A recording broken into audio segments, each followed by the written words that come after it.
चलिए 8 मार्क्स के लिए very important questions second language Telugu పొడుపు कथलु इस लेसन में से आपको देगा। పొడుపు कथल का अगर आपको हेडिंग दिखेगा तो आप ये आंसर लिख दे सकते हो। क्या दे रखा है देखिए, పొడుపు కథ గురించి సారాంశం రాయండి। పొడుపు కథల గురించి సొంత మాటల్లో రాయండి या పొడుపు కథల గురించి సారాంశం రాయండి लिखना है। పొడుపు కథలు जो पजल्स पढ़े उसके बारे में सारांश लिखने के लिए कह रहा है यहाँ पे। तो क्या है देखिए यहाँ पे, పొడుపు కథలు భారతదేశపు ప్రాచీన ప్రశ్నోత్తర పద్ధతిలో జ్ఞానం సంపాదించే ఒక మార్గానికి చెందినవి। పొడుపు కథలు पजल्स हम कैसे किसको कहते हैं, हिंदुस्तान में बहुत पुराने दिनों से चलते हुए आ रहे क्वेश्चन आंसर्स का तरीका है ये, जिससे हम लोग नॉलेज को बढ़ा सकते हैं। नॉलेज बढ़ाने का एक अच्छा रास्ता है ये। సెకండ్ పాయింట్, ఒక వస్తువును లేదా ఒక వ్యక్తి యొక్క గుణగణాలు ఆధారం చేసుకొని నేరుగా కాకుండా ప్రశ్నిస్తూ దాని గురించి కనుక్కోవడం। एक चीज़ के बारे में या एक आदमी के बारे में, उसके गुणगान के बारे में, उसके डिपेंड करके कुछ क्वेश्चंस बनाकर उसके बारे में डायरेक्ट उसका नाम नहीं लिए जैसा करने को हम पजल्स कहते हैं। వేరు వేరు గుణాలను బట్టి దానిని అంచనా వేయటం అలవాటు అవుతుంది। अलग अलग गुणों से अलग अलग तरीके से पूछना या उसको गेस करना, ये अगर हम लोग आदत बना लेंगे तो पजल्स हमको पता चलता है। छोटे छोटे पजल्स हमको मालूम है। అన్ని సంస్కృతులలో ఇవి ఉన్నాయి, सभी ये संस्कृत लैंग्वेज में है। ఒక్కో ప్రాంతంలో ఒక్కో పేరుతో పిలుస్తారు। इनको एक एक एरिया में एक एक नाम से बुलाया करते हैं। వీటిని విప్పే ప్రయత్నంలో ఆలోచన శక్తి పెరుగుతుంది। पजल्स पहचानने के लिए, पजल्स आइडेंटिफाई करने के लिए हम जहन यूज़ करते हैं, दिमाग यूज़ करते हैं। उससे हमारा दिमाग खर्च होता है और माइंड, हम सोचने की शक्ति बढ़ जाती है। మెదడు చురుకుగా మారుతుంది, दिमाग तेज़ हो जाता है। పొడుపు కథ తయారు చేయడంలో విప్పడంలో కూడా అంతే శక్తి అవసరం అవుతుంది। मतलब पजल्स को पहचानने में या पजल्स को हम बनाने में उतना ही हमारा दिमाग यूज़ होता है। సమస్యకు ఫలితం రాగానే ఎంతో సంతోషం ఉత్సాహం కలుగుతుంది। अगर हम सभी जानते हैं, मैं लॉन्ग आंसर्स अपलोड कर रहा हूँ 8 मार्क्स के लिए, अच्छी तरह याद करके जाना। ప్రపంచ పదులు इस लेसन से। तो क्वेश्चन क्या रहेगा, మనం ఏర్పరచుకున్న లక్ష్యాన్ని సాధించాలంటే తీవ్ర కృషి చేయాలి, పాఠం ఆధారంగా వివరించండి। अगर हम एक टारगेट या एक एम या एक लक्ष्य बना लिए, उसको हासिल करने के लिए बहुत मेहनत की ज़रूरत पड़ती है। लेसन के डिपेंड से आप आंसर लिखिए।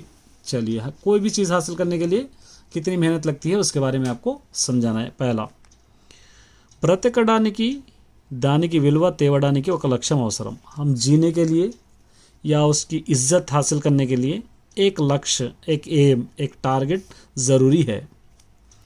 ఆ లక్ష్యాన్ని సాధించడానికి చిన్న చిన్న అడ్డంకులు రావడం సహజం। अगर हम एक टारगेट को पहुंचना है, टारगेट तक रीच करना है, तो छोटे छोटे मुसीबतें या छोटे छोटे प्रॉब्लम्स आना नेचुरल है। అడ్డంకులు దాటడానికి చాలా కృషి చేయాలి।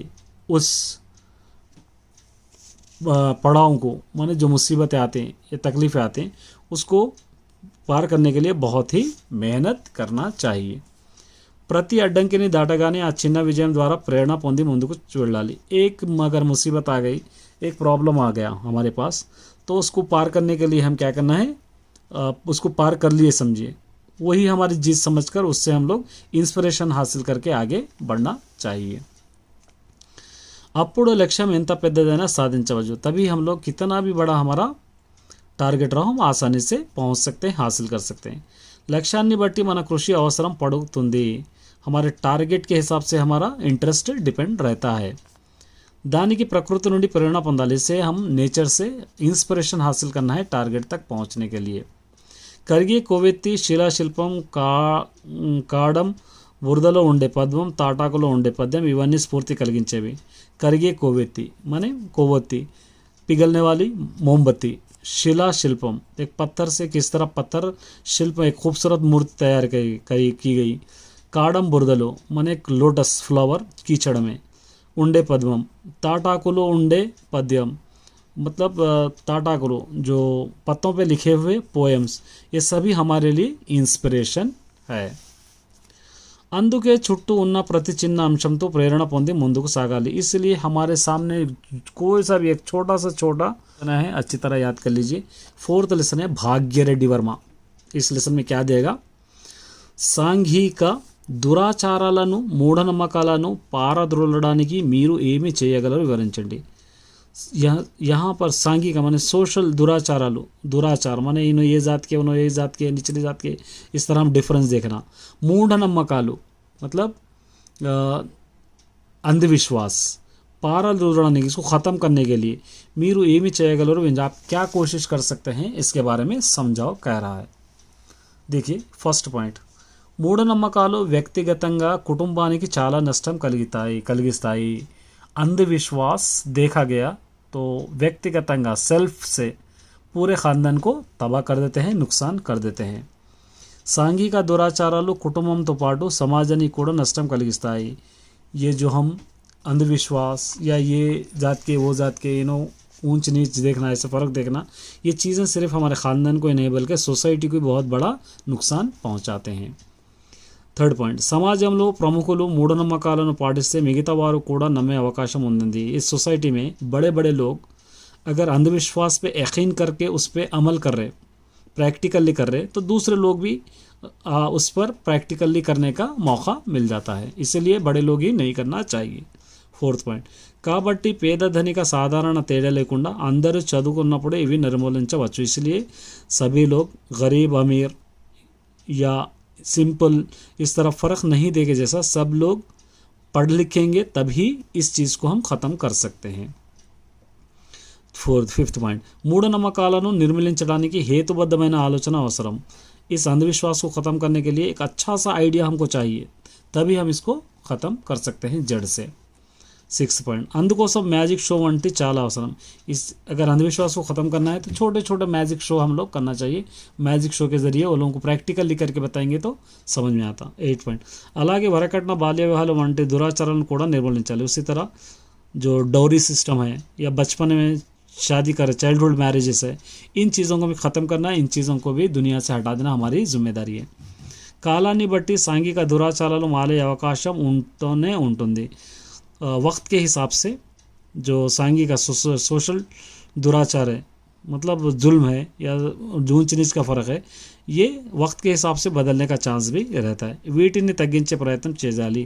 इनको कम करने की कोशिश हम सिंपल वर्ड्स में अच्छी तरह याद करके जाइए. क्वेश्चन नंबर, नीति परिमళాలు, इसमें से कौन सा आंसर आएगा? ये आएगा. నీతి పరిమళాల ద్వారా మీరు అలవర్చుకున్న మంచి గుణగణాలను వివరించండి. क्या कह रहे हैं यहाँ पे?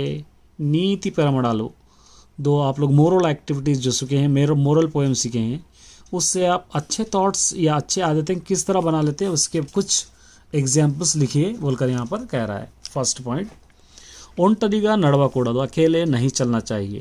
శత్రువు ఇంట్లో తినకూడదు, दुश्मन के घर में खाना नहीं चाहिए. ఇతరుల డబ్బు దోచుకోకూడదు, दूसरों की दौलत चुराना नहीं चाहिए. ఇతరుల మనస్సు నొప్పించరాదు, दूसरों के दिल को नहीं दुखाना चाहिए. एक मोरल एक्टिविटी या मोरल वर्ड्स है. सेकंड, తల్లిదండ్రులకు వారి గౌరవాన్ని పెంచే సంతానం పేరుకు తెచ్చుకోవాలి. माँ बाप को ऐसी औलाद चाहिए कि वो लोगों की रेस्पेक्ट बढ़ाना और वो लोगों की बात मानने वाली औलाद चाहिए बोलकर यहाँ पे कह रहा है. थर्ड पॉइंट, అవసరం ఉన్న వారికి దానం చేస్తే దానికి విలువ ఉంటుంది. जिसको ज़रूरत है, ज़रूरतमंद को हम चैरिटी करेंगे तो उसका फ़ायदा भी होगा, उसकी रेस्पेक्ट भी रहेगा.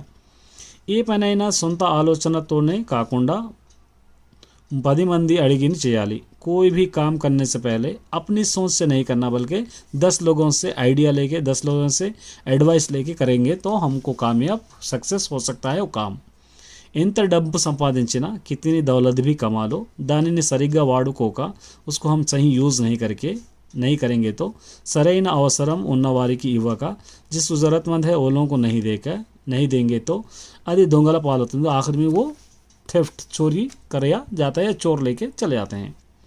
ఎంత చదువుకున్న వాడైనా कितना भी पढ़ा लिखा हो అతడు దుర్మార్గుడు, अगर वो अच्छा इंसान नहीं है, बुरा इंसान है అయితే तो అతడిని उसको విడిచిపెట్టి छोड़कर మనల్ని మనం अपने आप को కాపాడుకోపోవడం, बचा लेना नहीं పోవడం వంటిదే. बचाना मतलब कितना भी पढ़ा, वेरी इंपॉर्टेंट लॉन्ग आंसर है, अच्छी तरह याद करके जाना है. తెలుగు మహిళలు एक आंसर है. देखिए తెలుగు మహిళ 6th लेसन का है. తెలుగు వారి సంస్కృతి సంప్రదాయాల గురించి రాయండి. తెలుగు वारी के, तेलंगाना के लोगों के या तेलुगु बात करने वाले लोगों के कल्चर के बारे में समझाइए कह रहा है यहाँ पर. ठीक है, चलिए नेक्स्ट देखिए, వాకిట్లో ముగ్గులు గడపలకు పసుపు కుంకుమలు బొట్లు। हमारे तेलंगाना के घरों में क्या रहता है, आंगनों में डिजाइंस, डेलीस पर हल्दी और कुंकुम के బొట్టుआ, గుమ్మానికి బంతిపూలు మామిడాకుల తోరణాలు ఉంటాయి और दरवाजे पर बंती गेंद के फूल और आम के पत्तों से తోరణాలు मतलब डेकोरेशन रहता है। నోములు వ్రతాలు కూడా తెలుగు వారిలో ఎక్కువ, నోములు వ్రతాలు తెలుగు लोग ज़्यादा करते हैं। चलिमी तो पामु को पालू पोयडम, चिलिमी से एक चमचे से सांप को दूध पिलाना, ये भी तेलंगाना में ही या तेलुगु लोगों के पास दिखता है। उगादि तेलुगु वारी के प्रत्येक पंడుగ, उगादि तेलुगु के लोगों का एक स्पेशल ईद है। उगादि రోజు చేసే తీపి పులుపు చేదు పచ్చడి వేరే ప్రాంతాల్లో లేదు। यहाँ पर तेलंगाना में उगादि के दिन बनाने में मीठा कड़वा और खट्टा ये सब मिला के एक पचड़ी मतलब एक शरबत बनाते हैं, वो कहीं और नहीं बनता है। श्रावण मासम मंगलवारम नोमुलु मंगलगारी व्रतम वरलक्ष्मी व्रतम मुख्यమైన ये फेस्टिवल्स है यहाँ पर ज़्यादा दिखाई देने वाले। भोगी संक्रांति, यहाँ पे भोगी संक्रांति कनुमु ये फेस्टिवल्स है, इसके बारे में గురించి ప్రత్యేకంగా చెప్పుకోవాలి, इसके बारे में स्पेशली हमको बोलना चाहिए। కనుమ రోజు పితృదేవతలకు సంతృప్తి కోసం దాన ధర్మాలు చేస్తారు। కనుమ के रोज जो मरे हुए लोग हैं, लास्ट आंसर 8 मार्क्स के लिए अपलोड करता हूँ, वेरी इंपॉर्टेंट आंसर है। हस्तकला नैपुण्यम के, इसके अंदर से कौन सा आंसर पूछेगा, पेंबर्ती हस्तकला नैपुण्य विशिष्टतను మీరు సొంత మాటల్లో రాయండి। पेंबर्ती के जो हाथों से जो लोग हैंडीक्राफ्ट आर्ट दिखाते हैं उसकी स्पेशलिटी क्या है, अपने ओन सेंटेंसेस में लिखिए।